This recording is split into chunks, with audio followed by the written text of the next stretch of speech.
Assalamualaikum warahmatullahi wabarakatuh. Perkenalkan, nama saya Bambang Sutrisno, mahasiswa jurusan Manajemen Institut Teknologi dan Bisnis ITB Ahmad Dahlan Jakarta. Berikut adalah video dokumentasi kegiatan mahasiswa Sarjana Desa ITB Ahmad Dahlan Jakarta. Video ini merupakan tugas dari mata kuliah Manajemen Pelatihan dan Pengembangan yang dibimbing oleh Bapak Dosen Safari Desa. Tema pelatihan adalah peran ilmu manajemen dalam peningkatan efektivitas kinerja pemerintah desa. Dalam pelatihan ini kami bekerja sama dengan Puskesmas Kecamatan Jogorogo. Undangan dalam acara pelatihan adalah berasal dari unsur pimpinan di Kecamatan Jogorogo, Kepala Desa se-Kecamatan Jogorogo, pendamping desa di Kecamatan Jogorogo, dan beberapa undangan lainnya. Kami berharap dokumentasi ini dapat memberikan inspirasi dan manfaat bagi kita semua. Terima kasih. Atas bantuan Mas Gun dan kawan-kawan, Bapak Ibu semuanya, saya ucapkan terima kasih. Dan mungkin sekedar promosi, saya 2021 itu mulai mendaftar di ITB Ahmad Dahlan. Di sana ada program kerjasama dengan Kemendes dan Kemendikti. Itu ada program yang namanya Fakultas Manajemen Sarjana Desa. Kita pelajarannya itu khusus desa-desa. Makanya tadi di sini saya tulis SDGs yang dihadiri oleh sebagian atau kita semua adalah bagian di pemerintahan desa. Saya mengambil 4 contoh dari cabang ilmu manajemen, antara lain adalah manajemen kepemimpinan, manajemen sumber daya manusia atau sering kita sebut MSDM. Selanjutnya manajemen risiko dan manajemen perubahan. Sekarang ini saya lakukan ini daripada pengalaman manajemen yang saya pelajari. Jadi kalau tidak omong-omong saja, tidak ngomong bilang. Jadi ilmu yang saya dapatkan juga sudah saya terapkan dan alhamdulillah sampai hari ini sudah jalan baik-baik saja. Contohnya aktivitas saya sekarang adalah selaku tenaga teknis di alhamdulillah kalau tahun depan jadi itu penambahan geografi itu ada 8 desa dengan catatan tidak ada perubahan di KDA. Yang tahu nanti masalah atau masukan kalau masukan itu hanya masukan. Saya 2025 bukan tidak di sana. Jadi selaku TT, karena TT itu adalah menanggung jawab kegiatan, maka TT harus memiliki ilmu manajemen kepemimpinan. Karena TT itu tidak boleh di lapangan ditanya Pak Kades, ditanya TTK, ditanya warga, tidak betul, tidak boleh. Maka TT harus memiliki manajemen kepemimpinan. TT itu dalam pelaksanaannya juga sebagai koordinator dari semua unsur komponen yang tergabung dalam proyek sarana prasarana infrastruktur desa. Maka TT juga harus memiliki ilmu manajemen MSDM. Terus selanjutnya di saat pembangunan itu kadang-kadang tidak berjalan normal. Ada saja kendala-kendala di lapangan. Contohnya kalau musim hujan itu juga tidak datang hujan, banjir, materialnya hilang. Atau di dalam pengukuran lebarnya 3, ternyata setelah dilaksanakan lebarnya cuma 2. Dan itu TT harus memiliki ilmu manajemen perubahan. Sekcam Kecamatan Jogorogo yang saya hormati, kepada Bapak Ibu dari Kecamatan Jogorogo yang saya hormati, dan khusus pada Mas Gun, Direktur Puskesmas di APN Jogorogo yang saya hormati, dan yang saya banggakan kepada Bapak Ibu Kepala Desa se-Kecamatan Jogorogo yang saya hormati, dan Bapak Ibu sekalian hadirin yang pagi hari ini, siang hari ini hadir di tempat ini. Alhamdulillahirobbilalamin, puji syukur kita haturkan pada Allah Subhanahu wa Ta'ala atas rahmat hidayahnya kita masih diberi mereka nikmat proses sampai hari ini, sehingga kita berkumpul di tempat yang baik ini tentunya dalam keadaan sehat walafiat. Sholawat serta salam senantiasa kita aturkan kepada junjungan kita Nabi kita Muhammad Sallallahu Alaihi Wasallam. Semoga syafaatnya senantiasa melimpah pada diri kita di yaumul qiyamah. Pagi hari ini kita mengambil tema babak ilmu manajemen dalam peningkatan efektivitas kinerja pemerintah desa. Oke, kalau orang bilang filsafat itu adalah cabangnya atau induknya semua ilmu, tetapi kalau manajemen itu induknya semua kegiatan. Semua kegiatan itu insya Allah kalau kita laksanakan dengan kaidah atau ilmu manajemen itu bisa terlaksana dengan lancar. Mohon maaf ini sambil kita sampaikan melalui PPT. Manajemen itu adalah proses untuk mengolah sumber daya dalam satu organisasi, dalam hal ini desa atau perusahaan, agar dapat mencapai tujuan yang efektif dan efisien. Terus selanjutnya ada juga pengertian lain, manajemen itu bisa diartikan sebagai seni dalam mencapai tujuan. Dalam menjalankan manajemen itu melibatkan kegiatan berupa perencanaan, pengorganisasian, pengarahan, dan pengawasan.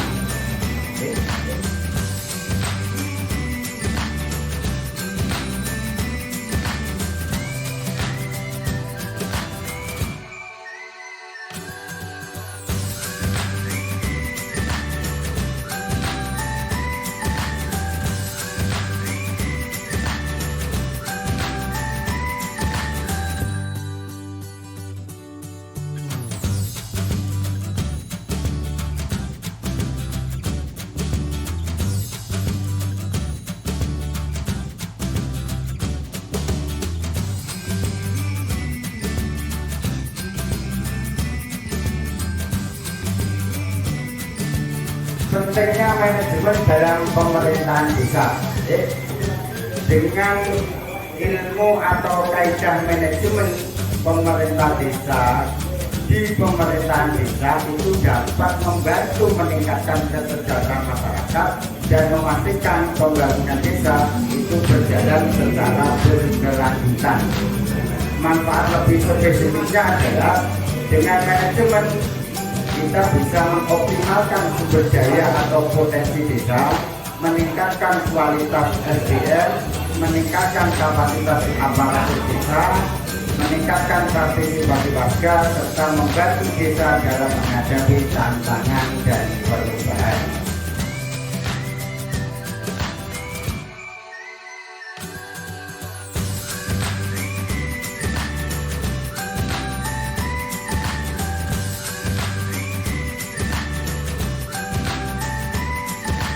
Manajemen itu banyak sekali cabangnya, cuma di sini yang ingin saya sampaikan kaitannya dengan acara hari ini yang dihadiri oleh sebagian atau kita semua adalah penggiat di pemerintahan desa.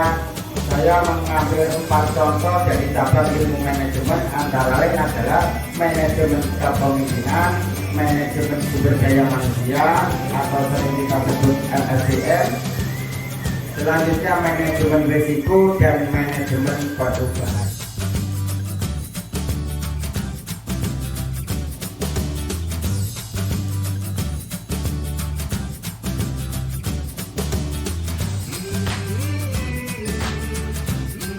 Beberapa manfaat manajemen kepemimpinan, tanpa mengurangi rasa hormat saya kepada Bapak Ibu Kades.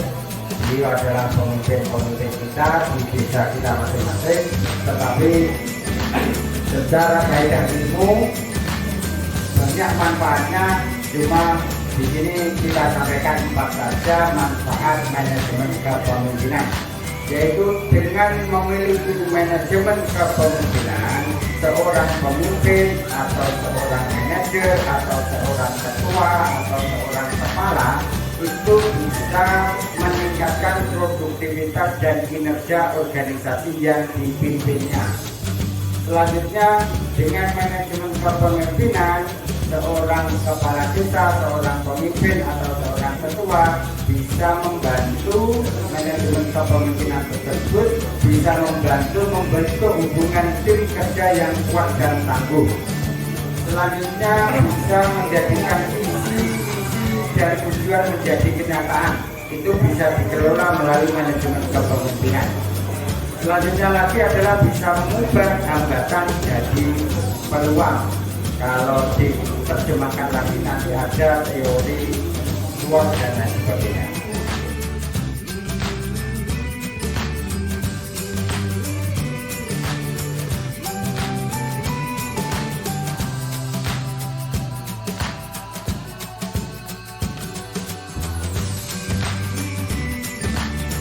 Manajemen sumber daya manusia.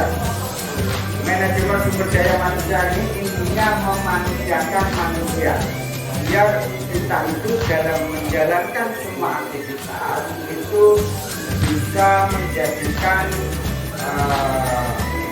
manusia atau karyawan atau apapun posisinya itu selayaknya sesuai dengan apa yang menjadi hak dan kewajibannya. Lanjut, Mas.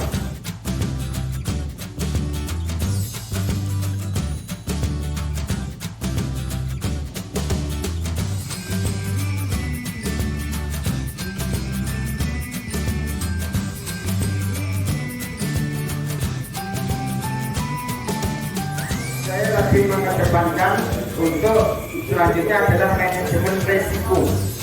Jadi yang sering kita lupakan itu adalah melakukan sesuatu itu sacet-sacet, jager-jager, cuma lupa akan adanya risiko yang diakibatkan dari apa yang kita lakukan.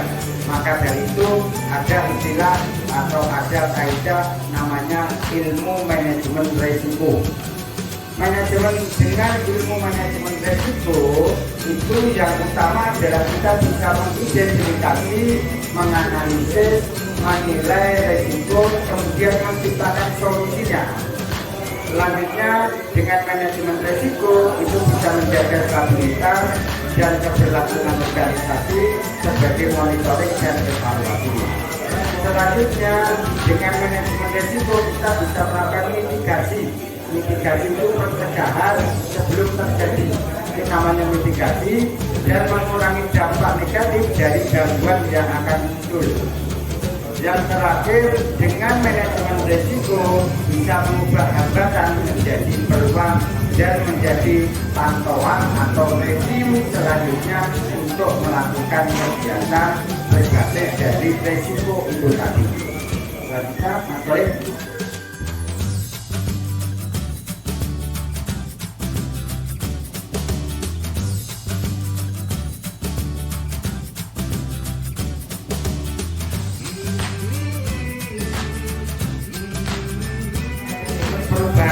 Kita harus paham itu manajemen perubahan. Karena apa? Konsisten itu wajib, cuma untuk maju juga harus ada perubahan. Kalau di era-era pemilu itu pasti semboyannya mesin atau perubahan. Nah, perubahan itu juga ada ilmunya, yaitu berkaitan dengan manajemen perubahan. Dengan membantu dengan manajemen perubahan itu bisa membantu menyesuaikan diri dengan perubahan baik dari internal maupun eksternal. Selanjutnya dengan manajemen perubahan bisa membantu mengambil keputusan yang lebih baik dan meningkatkan ketahanan dan kepercayaan diri. Yang selanjutnya juga dengan manajemen perubahan itu bisa meningkatkan efektivitas dan efisiensi kerja dan menurunkan risiko.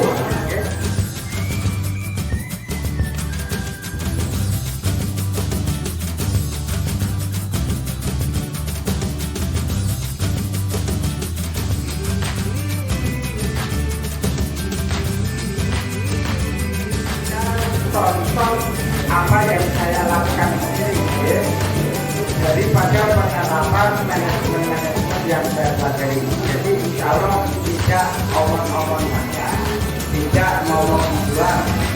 Jadi ilmu yang saya dapatkan juga tidak saya terangkan dan alhamdulillah sampai hari ini bisa berjalan baik-baik saja.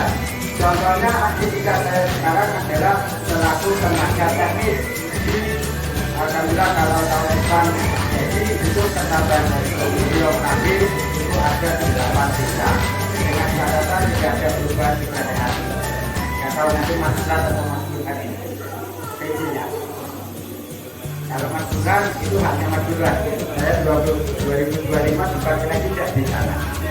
Jadi selaku TT, karena TT itu adalah menanggung jawab kegiatan, maka TT harus memiliki ilmu manajemen kepemimpinan. Karena TT itu tidak boleh di lapangan ditanya Pak Kades, ditanya PPK, ditanya warga, letak-letuk, tidak boleh. Maka TT harus memiliki manajemen kepemimpinan. TT itu dalam pelaksanaannya juga sebagai koordinator dari semua unsur komponen yang tergabung dalam proyek sarana prasarana infrastruktur desa. Maka TT juga harus memiliki ilmu manajemen MSDM. Terus selanjutnya di saat pembangunan itu kadang-kadang tidak berjalan normal. Ada saja kendala-kendala di lapangan. Contohnya kalau musim hujan itu tiba-tiba datang hujan banjir materialnya hilang, atau di dalam pengukuran lebarnya 3 ternyata setelah dilaksanakan lebarnya cuma 2. Dan itu TT harus memiliki ilmu manajemen perubahan.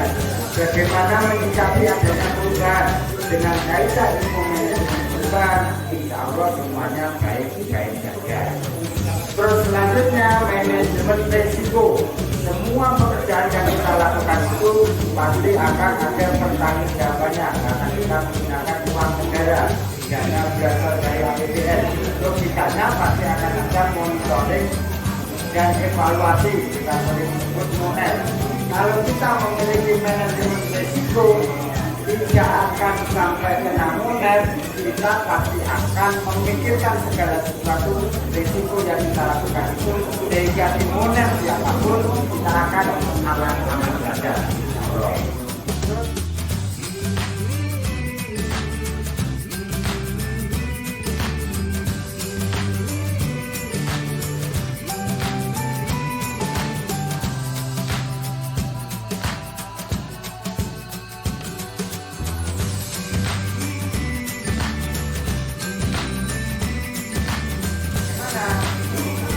Aplikasi di lapangan seorang PT satu melakukan perencanaan dan komunikasi mungkin di saat mulai membentuk RKP. Bahkan sekarang di RKP juga harus lengkap. Kalau dulu di RKP tetap diatur dengan penting jadi bisa. Dan sekarang di RKP harus ada analisa, harus ada perhitungan, harus ada gambar. Dan itu tugas PT adalah merencanakan dan mengkomunikasikan dengan pihak kita yang terkait dengan kerjaannya PT. Selanjutnya survei lokasi dan membuat map. Ini nomor itu kadang-kadang tidak berjalan normal. Ada saja kendala-kendala di lapangan. Contohnya kalau hujan itu tiba-tiba datang hujan banjir materialnya hilang, atau di dalam pengukuran lebarnya 3 ternyata setelah dilaksanakan lebarnya cuma 2. Dan itu TT harus memiliki ilmu manajemen perubahan. Bagaimana menyikapi adanya perubahan dengan kaitan ilmu manajemen perubahan, insya Allah semuanya baik-baik saja. Terus selanjutnya manajemen risiko. Semua pekerjaan yang kita lakukan itu pasti akan ada pertanggungjawabannya karena kita menggunakan uang negara, dana berasal dari APBN. Logikanya pasti akan ada monitoring dan evaluasi, kita sering sebut MONET. Kalau kita memiliki manajemen risiko, tidak akan sampai kena MONET, kita pasti akan memikirkan segala sesuatu risiko yang kita lakukan itu sehingga di MONET siapapun kita akan aman-aman saja. Terus aplikasi di lapangannya bagaimana? Aplikasi di lapangan seorang PT satu melakukan perencanaan dan komunikasi mungkin di saat mulai membentuk RKP. Bahkan sekarang di RKP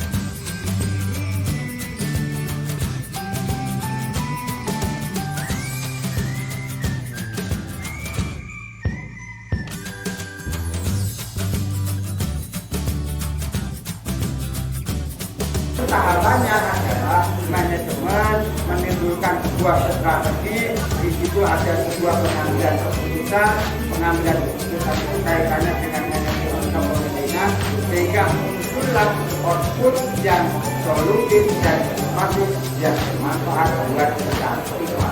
Oke, Mas Farid. Oke, terima kasih Bang Abdul. Ngendikannya Rasulullah, sebaik-baiknya manusia adalah yang paling bermanfaat bagi orang lain. Oke, alhamdulillah menjadi bagian dari kegiatan saya. Insya Allah atas bantuan Mas Gus dan kawan-kawan, Bapak Ibu semuanya, saya ucapkan terima kasih. Dan mungkin sekedar promosi, saya 2021 itu mulai mendaftar di ITB Ahmad Dahlan. Di sana ada program kerjasama dengan